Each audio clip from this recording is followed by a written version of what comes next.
Bienvenidos a Todo Está Mal, el podcast tecnológico positivo. Yo soy Miquel Cumpañ y esta noche, como siempre, nos acompañan Berni Cantos. Buenas. Sergio Susa. Hola. Y hoy, para no perder la costumbre, hemos traído un invitado especial. En este caso hemos traído a Ricard Clau. Hola, y bueno, Ricard, te dejamos así el micro, preséntate. Dinos quién eres. Muy bien. Bueno, soy Ricard. Ahora mismo estoy trabajando de freelance, ayudando a empresas a arrancar sus temas de DevOps, de automatización de sistemas y cosas de este tipo. Anteriormente estuve casi un par de años como CTO en Holaluz, de ahí un poco el motivo de esta grabación de hoy. Ya esperamos contar algunas anecdotillas. Aparte de eso, también organizo varias conferencias junto con Carlos Buenosvinos y Cristian Soronellas. Organizamos la DevOps Barcelona, que ya hemos hecho 2 ediciones, y la PHP Barcelona, que ahora en noviembre pues haremos la primera edición de, digamos, el nuevo formato, porque PHP Barcelona se han hecho unas cuantas. También organizo el meetup de HashiCorp en Barcelona. Y bueno, al final pues intentamos siempre ayudar un poquito a la comunidad también, ¿no? Que al final, durante muchos años hemos aprendido la comunidad, pues también toca montar cositas para la comunidad. Sí, están metidos en todos los fregados. No, tío, en todos, no, en algunos. También sí que es verdad que hace unos años hacía quizá más cosas, sobre todo de open source y demás, que hicimos la Ansistrano y este tipo de cosas, pero la verdad es que desde que tuve la Peque pues se ha limitado un poco la actividad. Ahora que ya, desde que hizo 2 años, ya la cosa ha mejorado un poco, pero los 2 primeros años es bastante complicado. Sí, y aquí algunos tenéis y Peques y ya sabéis cómo va el rollo. Tenemos pendiente ahí un capítulo de conciliación. Pues oye, sería un buen tema, también. Sería un buen tema, porque da para mucho, Da para mucho. Te llamaremos otro día, no te preocupes. Pero hay gente con más experiencia. Por ejemplo, Carlos tiene 2, O sea que no, igual. Sí.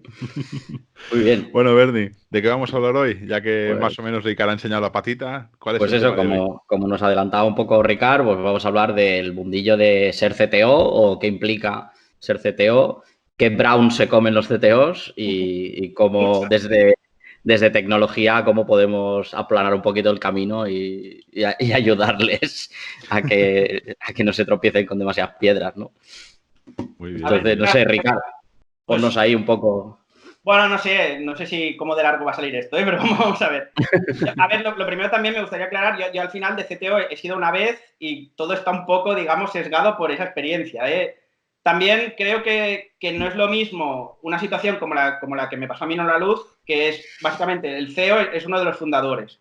Entonces yo como CTO no soy fundador, sino que entro pues como un empleado, ¿no? Sí que es un empleado directivo, digamos, pero... Entonces, claro, es posible que esta relación tenga un tipo de interacciones que a lo mejor en una empresa donde el CEO también es contratado y a lo mejor los fundadores ya están fuera o están haciendo otros roles, la relación CEO-CTO, que para mí es una de las más importantes que vive el CTO, pues sea un poco diferente. O, digamos, de forma análoga, pues si a lo mejor el CTO también es uno de los fundadores, pues a lo mejor algunas decisiones tiene quizá un poco más, no sé si de peso o no sé, un poco más de poder a nivel de decidir, ¿no? Cuando eres CTO contratado y digamos que los fundadores están también en el comité ejecutivo, a veces hay cosas que son un poquito complicadas, ¿no? Porque al final, claro, ellos al final son los dueños de la empresa y tú pues no dejas de ser un empleado. Entonces puedes proponer muchas cosas, pero quizá el poder que tienes es un poco diferente al que tendrías en otros setups, ¿no? Y luego otro tema también que a mí la verdad es que me costó un poco entenderlo y bueno, no sé si lo llegué a entender o lo llego a compartir, ¿no? Que es el tema de quién es tu equipo, ¿no? Cuando tú llegas a ser CTO, pero has tenido una carrera, digamos, más técnica, como por ejemplo he tenido yo, que he sido pues desarrollador backend, primero con PHP, luego otros lenguajes, sistemas y demás, pues claro, tu equipo siempre ha sido pues el equipo técnico, ¿no? Y además, conforme vas subiendo un poco, ¿no? Pues a lo mejor llegas a ser team lead, te encargas de entrevistar a la gente, te encargas de dar feedback, entonces al final un poco el equipo también te lo montas, no a tu gusto, porque no los fichas a todos, ¿no? Pero sí que es verdad que, bueno, tienes una influencia importante en ese equipo y te lo sientes muy tuyo y les coges cariño, a veces quizá demasiado, se llegan a confundir algunas amistades con la relación jefe subordinado, que suena muy mal, pero bueno, team lead y developer, ¿vale? Un poco. Y claro, esto realmente tú cuando trabajas como CTO, realmente tu equipo no es el equipo técnico, es el resto de CES o el comité ejecutivo, bueno, como se llame en cada empresa, ¿no?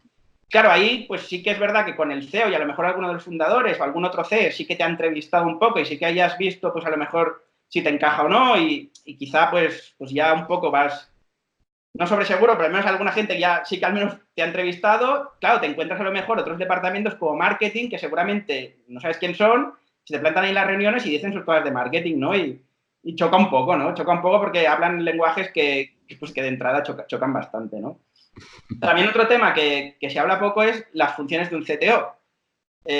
Claro, es una de esas posiciones que no está muy claro. Es decir, si tú preguntas a la gente qué hace un CFO, uno de finanzas, pues hombre, quizá pues, habría un poco de variedad, ¿no? Pero desde nóminas hasta pues, los planes de amortización, calcular el gross margin, ayudar a que la empresa pues, no se vaya a pique, muchas cosas, ¿no?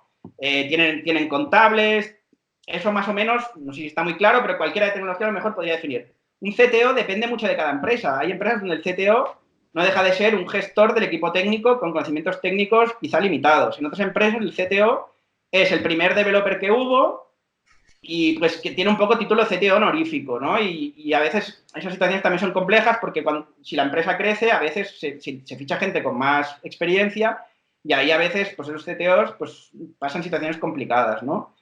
Luego tienes casos como el mío, ¿no? Que es backend, ¿no? Vamos un poco subiendo y tal, y te encuentras ahí un día, ¿no? Rodeado de gente que ha salido de máster de IS y SADE y tú pues llegas pues, con tu carrera profesional técnica, pero también, pues no sé, te sientes un poco diferente. Y claro, no sé, al final es una de esas posiciones que como no está definida, como es un poco diferente en cada sitio, hay sitios donde pues hay un tándem, ¿no? CTO, VP of Engineering o Head of Engineering, cosas así. Y según la empresa, el CTO es el técnico y el VP of Engineering es como el más manager. Según qué empresa es un poco al revés. Entonces, claro, desde cuando ya no está ni definida la posición, ya vamos. Entonces, claro, te pueden Pura sorpresa nos encontramos. Cómo gestionar los contratos de los móviles de la gente, ¿no? De hablar tú con el comercial de Vodafone para encontrar un precio bueno, porque también es tecnología el móvil, ¿sabes? O sea, o cosas como nos pasaron la luz, bueno, yo viví el cambio de oficina de la luz, ¿no? Ahora la luz está allí cerca del Hotel Vela, al final en Barcelona, al final de la playa, entonces estábamos en otro edificio, ¿no?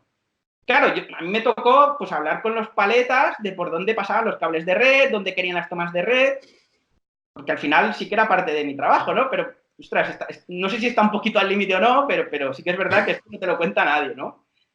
También me tocó, bueno, el GDPR, ¿no? Pues la implantación del GDPR. Ante una situación así, pues el CTO tiene que ir con el responsable de legal y probablemente la de finanzas o alguien más de la empresa a hablar con abogados, ¿no? Y los abogados te preguntan cosas como ¿cuál es la política de contraseña de los servidores? Y tú dices, es que claro, son Linux y no vamos con contraseñas, vamos con clave pública y clave privada. Y ahí, claro, ahí hay pequeños problemas de confusión. Entonces, tienes también que sobre la marcha intentarte adaptar a esta gente, ¿no? Que al final tampoco tiene la culpa, tiene una lista de checks que ha definido alguien y bueno, hay que adaptarse, les tienes que explicar. Luego de ahí que, pues, por ejemplo, montáramos el Active Directory en Holaluz, ¿no? Porque para ayudar a este tipo de auditorías, ¿no? Y como eso, otras cosas como se implantó también el SI, que es el Sistema de Información Inmediata hacia Hacienda, ¿no? Que esto es en 4 días, todas las empresas tienen que notificar pues todas las facturas que han hecho, ¿no? Esto, a ver, es un poco aburridete, pero al final a nivel intentar evitar que haya dinero negro, este tipo de cosas, pues está muy bien, ¿no? Que se hiciera. Pero claro, como CTO te toca estar ahí en el RP, ¿no? Tuneando el RP para que se mande un XML a Hacienda, ¿no? Que, hostia, no sería exactamente, pues, DDD ni cosas muy glamurosas. Y claro, como CTO, ahí sí que no tienes excusa, ¿no? Porque ahora está muy de moda, ¿no? La gente de, uy, esto no es mi trabajo, ¿no? Y bueno, hostia, pues claro, como CTO no tienes excusa, porque si no, pues no sé, ya no vales, ¿no? Entonces te tocan hacer un montón de cosas que ostras, son un poco raras. Y luego también, otra cosa que yo me quejo a veces es, por ejemplo, me gusta hacer el símil siempre del CFO, porque es un poco antagónico, pero al final, como son posiciones de responsabilidad, digamos, más o menos similar, y a los CFOs no se les exigen cosas que a los CTOs sí. Por ejemplo, una cosa que ahora está muy de moda y creo que es positiva, ojo, no digo que no sea positiva, es hacer los one-to-ones, al menos con los team leads, intentar hablar con todo el equipo. Claro, si tienes un equipo de 30, 40 personas y estás una hora con a lo mejor 8 team leads y quieres hablar con todo el mundo, no sé, una vez cada 2, 3 meses, tirando, que ya es poco, pero bueno, está bien. Claro, la cantidad de horas que te tiras ahí es muchísimo, ¿no? Y yo no he visto nunca que a un CFO le digan que tenga one-to-ones con los de contabilidad o la de nóminas, ¿no? O sea, nunca jamás. Entonces, claro, es un poco, ostras, no sé. Y todo esto te pasa, ¿no? Como CTO, entonces, ya digo, creo mucho en los one-to-ones, y se solucionan muchos problemas y tal. Pero sí que es verdad que es una carga de trabajo que, claro, tú vienes acostumbrado de, pues vamos a optimizar el Java, ¿no? Vamos a hacer el Terraform y tal, y eso es divertido, ¿no? A cosas de personas que según el background que tengas, pues cuestan un poco. Y a veces también me gustaría, que antes comentabas, ¿no? De cómo podemos ayudar un poquito. Pues, ostras, si como developers intentamos que cuando hables con el one-to-one con el CTO sean cosas productivas, que puede ser productivo, puede ser desde que me ha pasado algo en casa y lo esté pasando una mala racha, no tampoco hace falta ir con detalles, pero que esa persona sepa que la otra persona, pues quizá esa temporada rendirá un poco diferente, yo que sé, ayuda un poco con los diseños técnicos. Cuando un CTO te pide, por ejemplo, cuánto vamos a tardar, es porque se lo han preguntado, ¿no? Y a ver, yo también soy muy de, hostia, no me gusta dar estimaciones, ¿no? Porque estimar cosas con incertidumbre es complicado o imposible, ¿no? Ningún comercial jamás te dice cuándo vas a llegar a X clientes. Jamás se lo piden. En cambio nosotros, como nos retrasemos un sprint de alguna feature que alguien ha creído que a lo mejor aquello era fácil, basado en, no sé, claro. Entonces, todas estas cosas, como developers, pues yo sé que es complicado, ¿no? Porque tú estás ahí, tienes tus movidas, tienes tus pintas de cumplir, el Jenkins que se rompe, el deploy que no va, bueno, mil historias, ¿no? Y en sitios, bueno, ni te quiero contar las cosas que debe haber en otros sitios. Pero sí que me gustaría intentar o fomentar que los developers tuvieran un poquito de empatía con el CTO, porque al final el CTO va a ser su mejor amigo, es decir, el CTO luego se va a partir la cara por ellos. Es quien se va a tener que discutir para que haya subidas de sueldo. Claro, el mercado está muy loco, ¿no? Pero claro, también estaremos de acuerdo que si habéis buscado trabajo recientemente, ostras, está la cosa también mala a nivel de buscar trabajo. En el sentido de que hay un montón de entrevistas, un montón de pruebas. Quiero decir que a veces es habitual que la gente sacrifique un poquito del sueldo que le podrían dar por aguantar un poco más en una empresa. Entonces, si tienes una relación, digamos, sana con un CTO y el CTO ve tu desempeño y ve que estás funcionando bien, es él quien se va a tener que discutir con finanzas, con el CEO y con el resto del equipo directivo para que haya las subidas de sueldo. Entonces, claro, todo esto es un desgaste, amigos, que os puedo asegurar que es complicado. Yo me acuerdo de una luz que tenía, yo le llamaba el Excel, ¿no? El Excel de colorines, que era, tenían diferentes colores la gente que, según mi criterio, tenía más riesgo de que se fueran, ¿no? Porque quizás estaban mal pagados, quizá habían entrado con un sueldo un poco debajo de mercado y se habían desarrollado muy bestia en hora luz. Quizá, pues no sé, habían pasado una mala racha y quizá estaban un poco mal considerados en la empresa antes de que yo entrara o al principio de que yo entrara y luego habían pegado un subidón. Y tenía ahí mis colorines, ¿no? Porque claro, tampoco le puedes subir todo el sueldo, un 20% a todo el mundo cada 6 meses, porque, bueno, que si no, claro, al final todo el mundo estaría ganando 200.000 euros a los 30 años. Yo no le estoy viendo problema, ¿eh?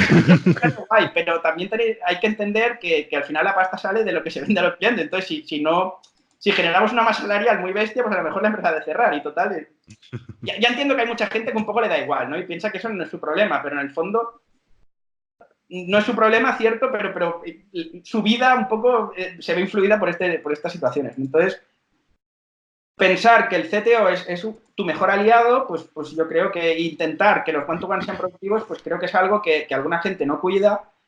Y no hablo de la luz, hablo en general porque los CTOs también nos vamos a comer entre nosotros y comentamos y tal de vez en cuando no nos mira nadie. Y son aquellos días que el CTO llega a las 4:30, a veces un poquito que se ha tomado un vino, pues es porque se ha ido con otro CTO a ahogar las penas, ¿no? Seguramente. Pues, claro, si conseguimos esto, pues seguramente tu CTO será un poquito menos miserable. Mavi, que la entrevistáis hace poco, a mí una cosa que me dice es, yo no conozco ningún CTO que esté contento o esté feliz. Más que contento, que esté feliz, ¿no? Siempre contento, bueno, más o menos, como os decía, es un curro un poco complicado, ¿no? Entonces, el día a día se hace largo. Sí que es verdad que cuando llevas un tiempo y ves cómo ha evolucionado el equipo, batallas que has ganado, tal, pues te sientes orgulloso y tal, pero el día a día, ostras, hay pocos CTOs que se les vea con cara de estar disfrutando un montón. Y si habéis pasado por varias empresas, creo que estaremos todos de acuerdo. Yeah. Y si están felices una temporada, no os preocupéis que vendrá alguna maldad. Sí, claro. Supongo que no es suficientemente agradecido, ¿no? Porque dentro de lo que cabe, por un lado o por otro, te acabas llevando una torta, ¿no? Y es lo que dices, como estás en medio, pues a veces tienes que estar del lado de equipo técnico y entonces recibes tortas de los Cs y a veces tienes que estar de los Cs porque hay cosas de negocio que tiene todo el sentido del mundo, pero los técnicos se te ponen de... Entonces sí que puede ser ahí que estás como entre dos tierras un poco peligrosas, ¿no? Sí, y aparte también a veces hay cosas que no se pueden contar o más que no se puedan contar, igual hay que esperar un poco, ¿no? A lo mejor hay algo que ya se ha decidido, pero tiene que pasar una serie de cosas. Entonces, no todo el mundo en los equipos tiene la madurez necesaria para entender que frases como las ventas van mal, nos quedan 5 semanas de pasta en la caja, ¿no? Claro, esto, si juegas al juego de las startups, ya tienes una cierta experiencia y tal, sabes que siempre hay un plan B, sabes que sí que puede ser verdad, pero que las startups de repente entra pasta porque se cierran cosas, tal. No es tan dramático como puede ser en otras empresas, ¿no? Pero si sueltas eso, a lo mejor en una sala donde hay 200 personas, algunas en su primer curro, llevan a lo mejor 3 meses, saben que, claro, cuando llevas 3 meses ganando poco, eres carne de ser los primeros despidos, ¿no? Es natural pensar eso, ¿no? Claro, pues hay cosas que a veces no se pueden contar. O también cosas que sí que a lo mejor están cerradas, apalabradas hablo de rondas de inversión o cosas así, ¿no? Que a veces, pues, parece que todo va a salir. O acuerdos con otras empresas, ¿eh? Movimientos de pasta gordos buenos para la empresa. Claro, hasta que la pasta está en el banco, pueden pasar infinitas cosas, aunque esté firmado, aunque esté sellado, claro. Estas cosas en el comité ejecutivo se planean con meses porque tienen implicaciones. Si todo el equipo lo supiera todo el rato, se puede generar unas tensiones mucho más de las que ya hay, sin saber todo esto. Sí que es cierto, entonces se genera la rumorología, ¿no? Y ahí, bueno, ya podríamos hablar de muchas otras cosas. Pero claro, es lo que decías, ¿no?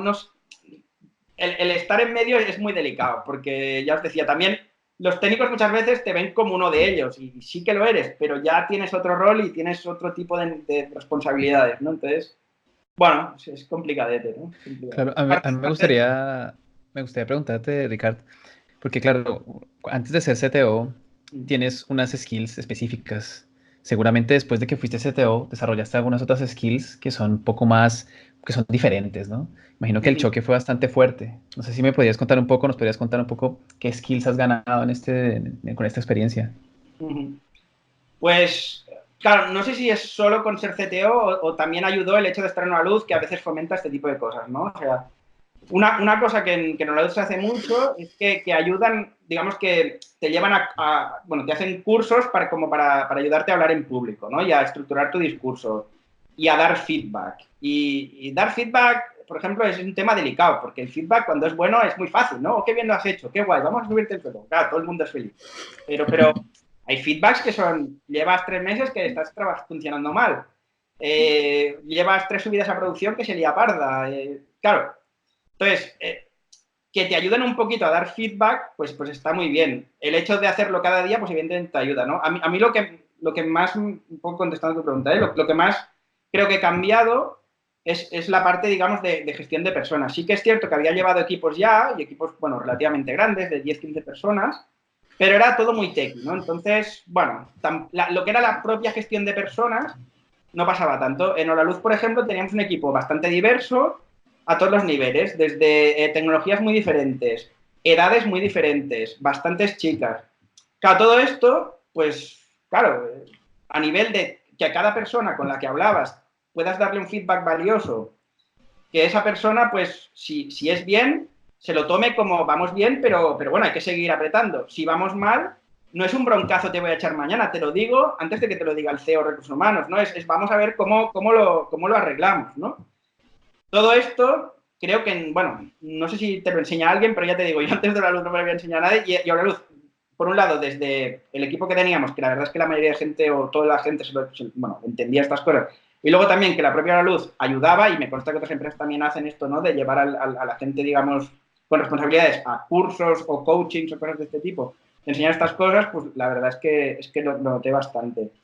Y otra cosa que también, aunque había llevado equipos, me había costado y creo que en Holaluz conseguí, el tema de delegar y confiar. Es decir, yo, bueno, creo que como técnico no lo hacía mal, entonces, claro, me pone muy nervioso cuando no entiendo por qué se tarda mucho en hacer las cosas o por qué cometen ciertos errores. Claro, yo en su época también cometía errores, ¿eh? Y también la iba lento y tal, y había otra persona que tampoco lo entendía, ¿no? Pero claro, una vez estás ahí, pues claro, te están apretando y no entiendes, pues a lo mejor porque aquella aplicación de frontend se sigue retrasando. Aparte, yo de frontend cada vez sé menos, entonces claro, y frontend se ha complicado mucho. Y es el caso más bestia de no entender demasiado cómo se tarda tanto ahora en hacer cosas que quizá con jQuery a pelo pues se hacían más rápidas. Luego, evidentemente, el código no es escalable y tal, y no se pueden hacer cosas gordas, ¿eh? Tampoco no estoy metiéndome en este sentido, pero cuesta bastante entender a veces pues que una cosa tarde mucho o que cueste mucho ver un mínimo resultado, ¿no?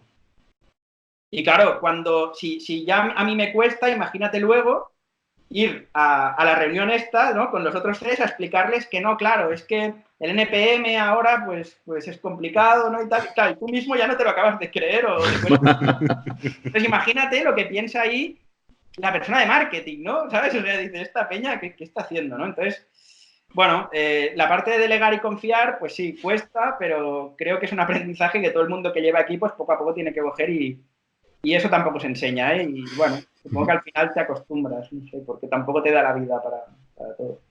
Yo creo que estas serían, ¿eh? Lo de delegar y lo de la parte de gestión humana, que es bastante compleja.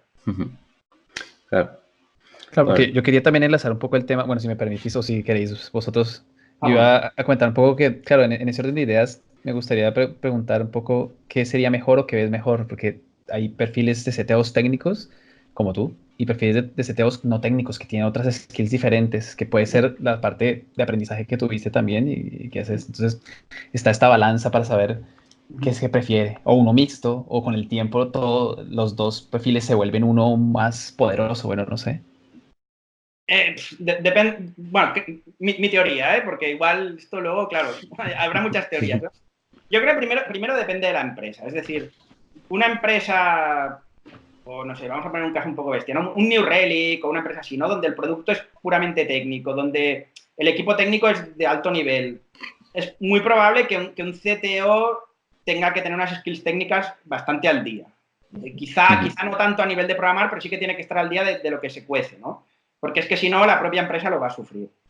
En una empresa quizá, pues con que sí que la tecnología ayuda, pero que la tecnología no es clave, es probable que si el equipo crece mucho, pues quizá el CTO como mínimo tiene que, no sé en qué porcentaje, pero olvidarse un poco de la tecnología, ¿no? Y pasar más a hacer este tipo de cosas. Porque al final es más importante que el equipo esté cohesionado que no estar a la última versión de todo y estar a la última de todo lo que está saliendo, ¿no?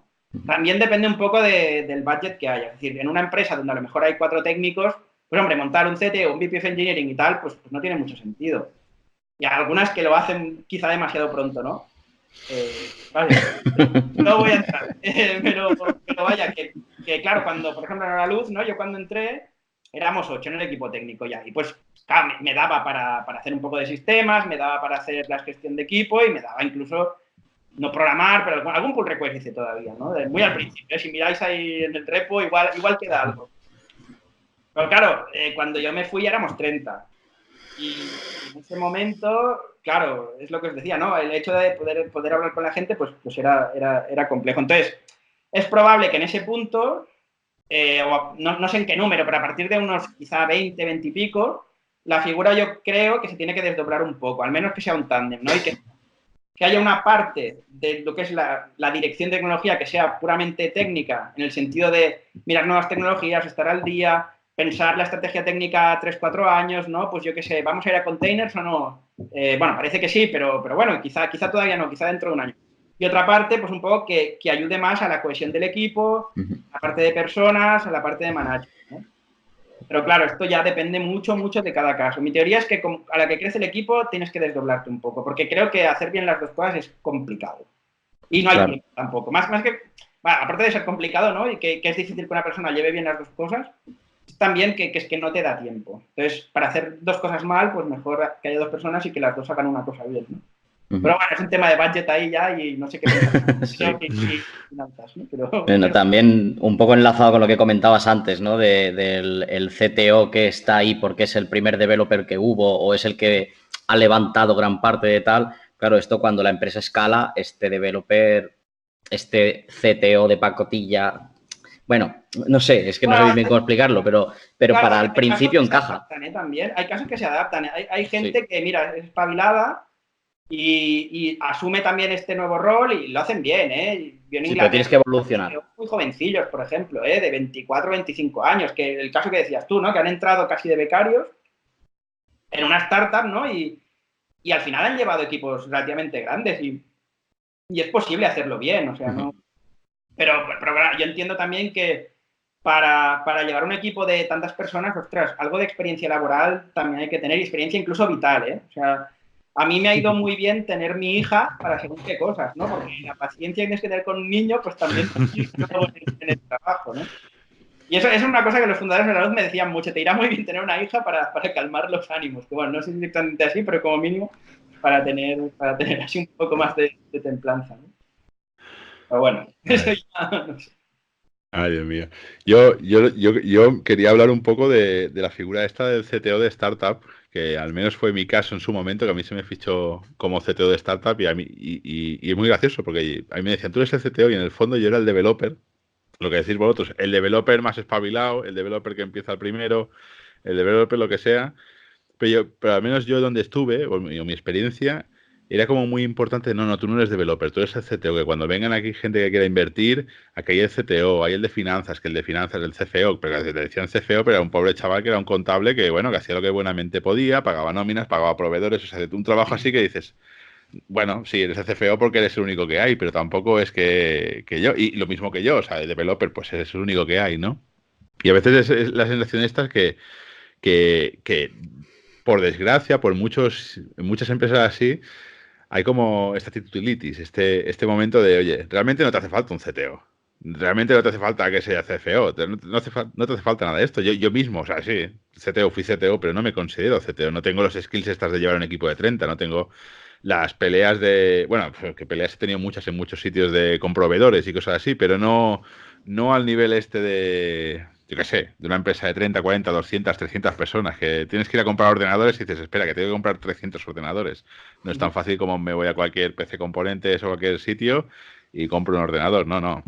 Sí. Esto, por ejemplo, en la luz yo viví la transición de comprarlo todo a mano, ¿no? A cerrar un acuerdo con un proveedor, que ya aprovisionas portátiles con tiempo. Los Macs no lo conseguimos y eran magníficos un poco a manija, ¿no? Entre comillas, pero el grueso de la empresa sí que hay un deal. Bueno, había un deal cuando yo me fui, claro. Ahora no sé si sigue, pero vaya, había un deal con un proveedor que los traía. En fin, claro, sí. A ver, claro, también al final, titulitis, puede ser, ¿eh? O sea, yo cuando ahora una empresa te contacta, ¿no? Y te hace una entrevista, pues a lo mejor una pregunta que se hace mucho es, ¿pero tú quieres ser CTO o te importa esto? Yo, por ejemplo, a mí un poco me da igual. O sea, al final a mí, como a todo el mundo, ¿no? Lo que les importa son las condiciones, ¿no? Que luego te llames CTO o no. Bueno, hay gente que le gustará más o menos, pero es lo que decías. Ser seguramente team lead en una empresa donde hay 100 técnicos es más que ser CTO en una de 5 técnicos. Bueno, no sé si más, pero vaya que es probable que tu impacto sea más bestia, ¿no? Más importante. Y también, claro, en un sitio así como el que describías, claro, es que te toca hacer cosas seguramente que no son casi ni técnicas, ¿no? Como a lo mejor te tocaba hacer macros en Excel para poner colorines, incluso, ¿no? Porque también es tecnología al final, ¿no? Entonces, no sé, es probable que te haya pasado o a alguien que escuche esto le haya pasado. Sí, no, yo me acuerdo de historias de, bueno, de venir gente y decir, uy, se me ha roto el ordenador, Miquel, ¿me lo puedes mirar? Yo pensando, jódete. Claro, no hay otra persona. Soy el CTO, que voy a decir bueno, éramos un equipo pequeño, en el momento más álgido, el equipo técnico éramos 4 personas. Entonces, claro, mira, ahí te tocaba cambiar el toner y lo que haga falta, sí. Exacto, prefiero, entre comillas, sacrificarme yo para que los developers no pierdan el hilo y reparar el ordenador o lo que dices tú, cambiar el tono o lo que sea, antes que el pobre desarrollador tenga que hacer estas cosas, está clarísimo. También es verdad que muchos CEOs o muchos fundadores tampoco entienden o no valoran o no lo sé, pero no tratan, creo, bien el hecho de fichar a alguien para ser CTO. Es decir, un CTO, vale que cuando sois pocos sí que puede ayudar a programar o a la parte de sistemas o incluso al frontend, depende un poco de la especialidad de cada uno, pero un CTO es un miembro del comité ejecutivo y sus opiniones deberían valer casi tanto como las del CEO, quizá no, pero como el resto de CEs sí, o sea, porque al final es una pata de la empresa importante, o sea, y a día de hoy creo que es muy difícil montar una empresa sin que la tecnología sea importante. Otra cosa es digamos, el producto, que eso ya es complicado, pero importante, o sea, una tecnología bien montada te ahorra costes en todo y te ahorra fallos y te optimiza procesos, ¿no? Entonces, claro, un CTO, si está programando, claro, poquito puede pensar o puede dedicarse a optimizar procesos, ¿no? Bueno, no sé tú, Miquel, pero yo, pues, la vida no me daba, o sea que, y no lo hacía. Yo es que yo pienso muy rápido, pero, pero no tiene por qué ser buen resultado, la verdad. No sé. Pero bueno, no sé, también ¿crees que hay un poco de falta, no sé si falta de empatía o falta de confianza del resto de CES o del CEO hacia el equipo? Ya no solo al CTO, es ya casi hacia el equipo técnico, ¿no? Hay siempre una falta de, bueno. Sí, yo creo que sí, y bastante generalizada, ¿eh? Y no creo que sea, digamos, con mala intención. No creo. Pero yo creo que la desconfianza que se vive hacia los plazos y lo que se dice en el equipo técnico no la he visto yo en otros departamentos. Es decir, no la veo. Es probable que también al final, bueno, sí que es verdad que un error que cometemos los developers es, y eso yo tenía una pareja que era abogada y le decía, si digamos, vuestro trabajo lo hicieran informáticos, la mitad de, digamos, despachos de abogacía no existirían porque hubiéramos hecho una especie de WordPress o Joomla para generar contratos, ¿sabes? Para automatizar cosas. Entonces, muchas cosas que se hacen a mano en otros departamentos y se asume que se tarda X, es probable que en un equipo de tecnología pues se intente optimizar. Entonces, claro, siempre no, pero muchas veces, vale, tú dices, tenemos que hacer tal feature, ¿no? Y pues vamos a hacerla bien, ¿no? Pues hacerla bien, ¿vale? Pues cuesta, pues X tiempo. Pero probablemente siempre se puede hacer un poquito más rápido. Porque, bueno, siempre se puede hacer una ñapita, siempre se puede sacrificar partes de arquitectura, partes de infraestructura. Y supongo que están acostumbrados a que como realmente se puede, pues quizá siempre entienden que casi es como un regateo, ¿no? Que la primera aproximación que les damos como un máximo, ¿no? Para hacerlo todo bien. Y también es probable que nosotros no sepamos vender el valor de ese bien, ¿no? Y eso yo, por ejemplo, me considero que no lo sé hacer muy bien. Muchas veces me cuesta explicar el por qué es tan importante intentarlo hacer bien. Y bueno, y también muchas veces como ingenieros también tendemos a la sobreingeniería cuando a lo mejor es una feature que igual no sabe si va a funcionar, ¿no? Entonces, es probable que nos falte un poco de vender también cosas como saber negociar, ¿no? Es decir, vale, a lo mejor podemos recortar, ¿no? Vale, podemos recortar, pero si recortamos esto significará que la feature esta, pues a lo mejor no la activemos para todo el mundo, porque si no la plataforma sufre y tampoco queremos que se caiga la web. Y esto, pues hombre, yo con el tiempo lo he ido mejorando y seguramente pues con el tiempo lo mejoraré más, pero es algo que también cuando llegas a una posición así cuesta un poco al principio, ¿no? De saber, digamos, encontrar los trade-offs, bueno, en castellano no sé qué son los trade-offs, vaya, sí, balancear la calidad con el pragmatismo, ¿no? Yo no digo hacer basuritas, pero hacer pragmatismo. También la frontera es un poco gris. Claro. Sí, no sé si desconfianza, pero o exigencia más que a otros equipos. También el tema es que, visto desde la parte puramente financiera, claro, el coste del equipo técnico es solamente el más alto de los equipos de la empresa, ¿no? O al menos por cápita, seguro. Entonces, claro, para otros departamentos, ¿no? Pues se considera que si nos pagan tanto, pues tenemos que rendir tanto, ¿no? Y bueno, es una medida perversa, porque al final que los sueldos estén altos es un tema de mercado, tampoco es un tema de... Y bueno, es una, digamos, casualidad feliz que nos ha tocado vivir, pero tampoco tenemos la culpa, ¿no? O sea que al final, pues oye, si pagan más, pues bienvenido sea, ¿no? Entonces, bueno, es un tema así, no sé. Ahí tengo mis dudas, ¿eh? Y con malicia no creo que sea, pero sí que es verdad que se exige a veces cosas que en otros departamentos yo creo que no. También es verdad que todo esto viene porque yo creo, a ver, no sé, es una percepción personal que yo veo que de los pocos equipos que se comprometen a algo en un tiempo fijo son los equipos de tecnología. Tal vez sea por la costumbre que hay, por todas las metodologías que han salido y por todo este tipo de cosas que entre muchas comillas nos atrevemos a dar un estimado de cuánto se demorará hacer X y con mucha incertidumbre. Entonces también nosotros mismos nos echamos un poco la soga al cuello y después si algo llega a pasar, porque pueden pasar a ese nivel de incertidumbre, pueden pasar cualquier cosa, pues ¿quiénes son los pueblos culpables? Pues quienes se comprometen. Entonces, es como el mismo, no, no voy a decir un dicho porque siempre los digo mal, pero es que siempre me Venga, pasa. pruébalo. A veces es que tampoco me acuerdo muy bien porque creo que lo dijo Mavi alguna vez, era el que hace cosas rompe cosas. Claro. ¿Sabes? Entonces, claro, si no se pones a hacerlo, pues no puedes romper nada. La idea es más o menos esa, ¿sabes? Sí, yo me Entonces, acuerdo de alguna discusión de estas de comité ejecutivo, ¿no? ¿De cuánto vamos a tardar en hacer esto? Yo a veces, eran días que estaba un poco quemado, y quizá las formas eran un poco mejorables, pero yo decía, vale, ¿y cuándo vamos a llegar a X clientes al día? Y se quedaban así como secos, ¿no? Y digo, pues ¿sabes la diferencia entre una pregunta y otra? Seguramente con una regla de 3, con la pasta invertida y tal, esto tuyo te lo puedo predecir. Ahora, una cosa que no hemos hecho nunca, pues claro, es una incertidumbre tan bestia que, claro, es como, yo qué sé, ¿qué pasaría si empezamos a vender una cosa totalmente diferente, ¿no? Que nadie sabe, no tenemos el canal de ventas y tal, pues. Y bueno, no sé, no, te miraban raro y no acaban de entender el símil y pues ahí veías que la discusión no iba a acabar siendo productiva, ¿no? Pero sí que es verdad que seguramente es más fácil predecir cuando llegas a cierta facturación que no cuando estará una feature gorda. Features pequeñas es muy probable que ya lo podamos hacer cuando el equipo está un poco rodado, lo puedes clavar bastante. Pero claro, es complicado. También aquí otra lanza que me gustaría lanzar, ¿no? Desde el CTO que ha llegado ahí y os ve, digamos, desde arriba. Es verdad que las metodologías estas que comentabas, Sergio, ayudan, ¿no? Ayudan a reducir incertidumbre y tal. Pero también es fácil, y también de nuevo sin maldad, apalancarse un poco, en el sentido de que, bueno, pues estos son 2 puntos, ¿no? Es que igual la quinta vez que lo haces ya no es ni 2 puntos. Bueno, o sí que conceptualmente son 2 puntos, pero el tiempo que significan esos 2 puntos seguramente es menos.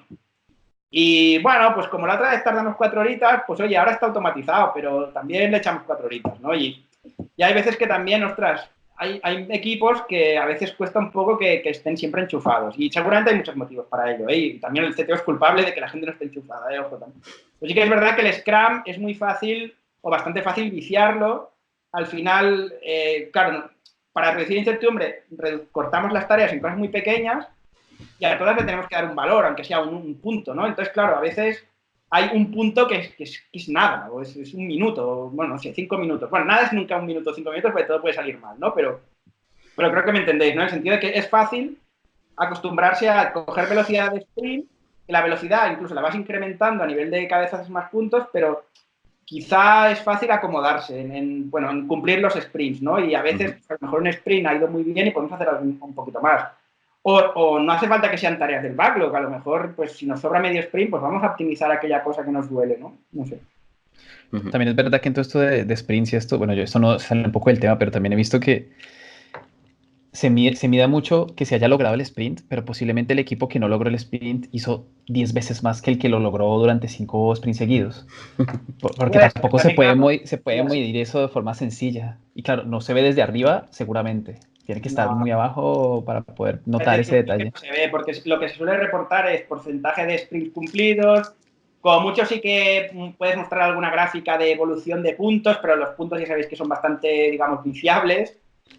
Y sí, es muy complicado, porque claro, tienes que pararte a analizar, claro, para analizar todo esto tendrías que ir, de nuevo, es un tema de tiempos también, a todas las plannings, a todas las retros, a todas las dailies. O hacer un seguimiento de eso durante X tiempo, ¿no? Porque a lo mejor es lo que os decía, se puede juntar que 2 estén de vacaciones, que uno, pues a lo mejor la ha dejado con la pareja y está pasando un mal rato, ha tenido un problema familiar o lo que sea, o está enfermo. Entonces, claro, requiere mucho tiempo y es lo que decías, al final las métricas van bien porque así escalas la información, pero esa información a veces llega viciada, seguro. Bueno, seguro, vaya. O sea, sí. Yo en esto de estimar, que soy probablemente la persona que peor estimo del mundo, me he empezado a dar cuenta que estimar no sirve para nada, en el sentido de lo que decías tú, vicias los puntos, vicias los sprints, cuesta mucho, pero empiezo a entender una cosa que es un poco, de cierta manera, el movimiento este de no estimations, que si tú pillas y coges el tamaño de una tarea a posteriori, es decir, esto me parece una tarea súper gorda y me ha costado tanto tiempo, si miras al pasado eres más fácil de estimar el futuro, pero sin haber pensado antes cuánto te iba a costar algo. No sé si me explico. Ahora igual me he hecho la picha un lío de todo esto. pero bueno. Me imagino que es como tomar la experiencia para aplicarla al que futuro. tú te llega una historia, lo que sea, una historia. Y entonces, el camino normal vendría a ser, yo ahí le pongo puntuación. Esto es un 1, esto es un 2, un 5, lo que sea. Pues el camino es no hacer eso en ese momento, sino que tú coges y haces la historia. Y entonces, cuando has acabado, le pones la puntuación y lo que has tardado de tiempo. Y eso te permitirá en el futuro hacer estimaciones más correctas. Eso, mi esposa, que bueno, ella es doctora en educación, tiene una palabra para eso. Se parece mucho, pero lo utilizan en educación, se llama los saberes de la experiencia. Sí. Que resumidas cuentas por encima, creo que es eso. Y cuando a veces no sé cómo tirar y tal, aparte de hablar con otros CTOs, también le pido consejo a ella, porque muchas cosas que hacen en los coles para optimizar cosas son totalmente aplicables a empresas y a equipos técnicos especialmente, que a veces, bueno, algunos se comportan un poco. Bueno, los técnicos somos especialitos en cierta forma. Pues sí.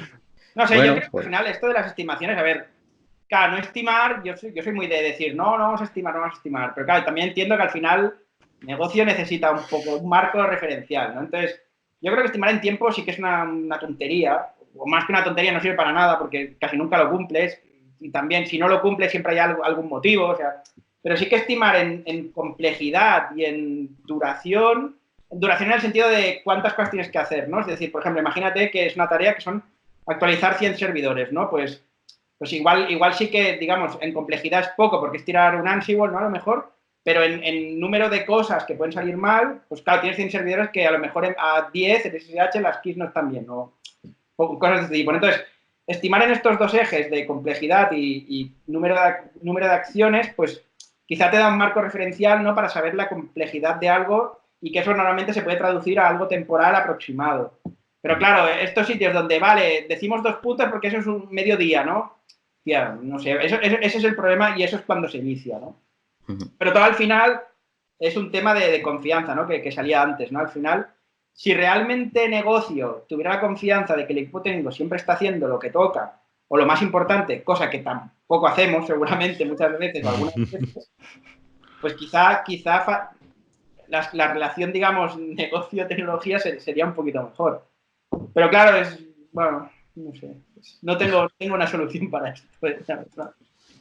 Bueno, pues dejando ahí el plano en este sentido, yo creo que podemos empezar a cerrar el tema, porque nos estamos comiendo el tiempo. Nos ponemos a cascar aquí como si tuviéramos unas cervecitas.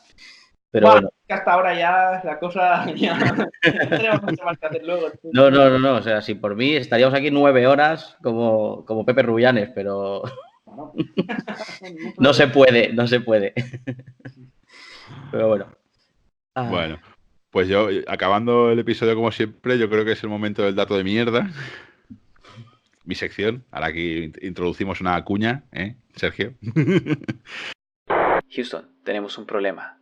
Se acerca el dato de mierda. Y hoy la verdad es que tampoco me apetecía prepararme un dato así como muy tecnológico y muy tal, con lo cual voy a soltar una batería de datos de mierda interesantes y así lo podéis explicar por ahí a los amigos, cuando estéis copas y tal y cual. Venga, así rapidito. Hace unos años, en cierta ocasión, la Iglesia Católica clasificó a los capibaras como peces y así se podían comer en la Cuaresma. Después, otro dato curioso es Elvis nunca hizo un bis. Una vez dejaba, una vez se iba, no regresaba. Y de ahí surgió la frase de Elvis ha dejado el edificio. En Estados Unidos, las voces de Yoda y la señorita Peggy, de los Muppets, eran la misma persona, el mismo doblador. Este me ha gustado. Me ha parecido que aporta. Después, un pingüino es el coronel jefe honorífico de la Guardia Real de Noruega. ¿Qué más? Arnold Schwarzenegger fue el primer civil que se compró un Hammer. No me extraña. Después, cuando grabaron los Matrix, las hermanas Wachowski pidieron más de 80 millones para hacer la película, pero solo les dieron 10 millones. Así que lo que hicieron es gastarse todo en la escena inicial y así se lo mostraron a Warner Bros. Y dijeron, bueno, nos hemos gastado la pasta, esto es lo que vamos a hacer si nos dais los 80 millones. Y Warner Bros., pues lógicamente, aprobó el presupuesto el presupuesto. Negociación Otro. se llama eso. Negociación. Se llama, exacto. Esto no sería un MVP, esto es órdago. ¿Sabes? Joder, esto es montar una demo. Pero una demo ¿Qué una demo? Ni eso. Yo qué sé, por ejemplo, las nutrias, ese animal tan simpático, tienen una piedra favorita. Y cuando no la usan, la guardan en un bolsillito que tienen aquí como debajo del brazo. What the fuck. No. ¿Cómo llegas a este tipo de, o sea, ¿cuál es el proceso para llegar a este tipo de, bueno, todos estos datos, o sea, no sé, ¿cuál es tu búsqueda en Google para llegar a todo esto, no? ¿Por dónde? Piensa que Miquel le está dando salida a todos esos datos de mierda que se guardaba a la hora de comer cuando estábamos en Ofertix. Y entonces ahora es cuando los está exteriorizando, ¿sabes? Tira. Exacto. Entonces... Exacto. Por ejemplo, cuando el señor Ian Fleming escribía sus famosas historias de espías, quiso darle al personaje principal como un nombre muy aburrido, pero muy aburrido, lo más aburrido posible. Y su nombre fue Bond, James Bond. ¿Y qué más? ¿Qué más? Por ejemplo, en Urano, el planeta caben 63 planetas tierras de tamaño. ¿En dónde? Y yo creo que vamos a acabar con uno que es bastante divertido y friki al mismo tiempo y macabro. Es cuando se hizo la primera película de Star Wars, en Francia todavía se utilizaba la guillotina para ejecutar a personas. Marvelous. Bueno, Exacto. para los franceses igual no tan Marvelous. Bravo. Pues historia, ¿no? Tampoco no. O sea, ¿todo esto lo has cuidado con maldito bulo y este tipo de cosas? ¿O? No, tú suéltalo. Lo has encontrado y para adelante. Tú suéltalo. Si cuantas más veces lo repitas, más verdad es. Exacto. Muy bien. Bueno, para el próximo capítulo estamos en negociaciones aún, a ver a quién traemos, a ver de qué temas hablamos, así que a lo mejor hacemos unas propuestas en el bot de Twitter y a ver qué nos obligáis a hablar. Sí. A ver, ya verás cómo vuelve a salir lo de conciliación familiar. Nos vamos a echar unas risas, ¿eh? Eso da para varios episodios, ¿eh?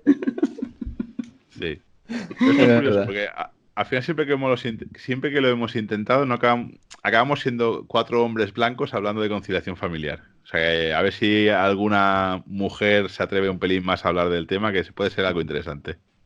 Bueno, pero es que igual el tema es que el mercado está complicado para las mamás, ¿eh? Porque les corta un poco la carrera y no se hace mucho para evitar eso, ¿eh? Entonces, igual hay un motivo por el cual... Sí. Puede ser. Es como si eso no pasa, es por algo. Y esas cosas, pues, tocará cambiarlas desde donde se pueda. Hay chicas buenas hay, en fin. ¿Verdad? ¿Es verdad?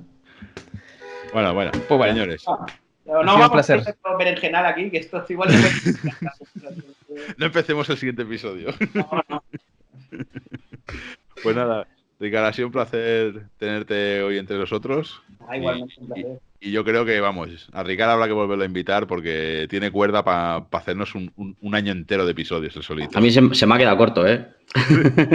Bueno, oye, pues no sé, si la audiencia pide más, oye, podemos montar otro día una parte. Podría ser. El topic para el siguiente episodio, que vuelva Ricardo. Hay mucha gente interesante en Barcelona y cercanías. Y no... También va bien que dar palabra a mucha gente que está subiendo ahora, que lo está haciendo muy bien. Es correcto. La verdad es que nos van a jubilar a todos. O sea, a Mavi siempre le digo, Mavi, tú me vas a jubilar a mí y a muchos como yo, o sea que no... Sí. Pues nada, señores, nos vemos en el próximo episodio. Muy bien, amigos. Muchas gracias, veremos. Hasta otra. Chao. Adiós.